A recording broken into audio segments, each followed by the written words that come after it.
हिकु सिंधी ॿिए सिंधी खे ॾिसी अलाए छो अॻिते वधणु न ॾींदो आहे, अलाए छो उन्हनि में पाण में उहो न आहे कि हे अॻिते वधे मां उनखे सपोर्ट कयां। इन ते बराबरि इहा ॻाल्हि आहे। तव्हांखे लॻे थो त सिंधियुनि में ॿधी न आहे। असांजी बेसिकली जेको ॿधी न हुजण जे या पाण में थोरो परे परे थी विया आहियूं, असां में पंथ वधी विया।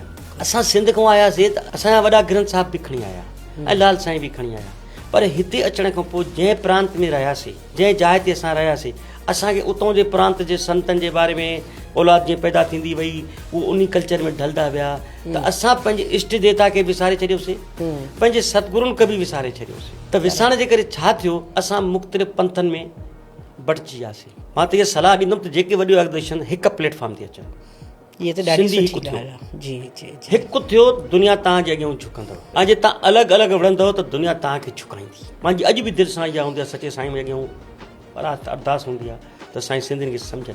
अरे मां MLC थियां या तूं थिए या को थींदो त को सिंधी न मुंहिंजा ॿाहिरि, इहा जेको कहावत आहे त भई सिंधियुनि में ॿधी न आहे, इहा बि असां ग़लति करे ॾेखारे सघण जी ताक़त रखंदा आहियूं। अगरि असां पंहिंजे मन खे इहो चऊं त मूंखे कुझु न खपे, मूंखे ॿियनि जे लाइ करिणो आहे, त पोइ इहा कहावत सही थींदी। बिल्कुलु उन वक़्तु बराबरि आहे। असां लॾे आयासीं त पाण खे छा हो, मूंखे धंधो करिणो हो, मां दुकान पियो खोलियां त भरिसां ॿियो पियो खोले, त थोरो साड़ पचाड़ थिए पियो।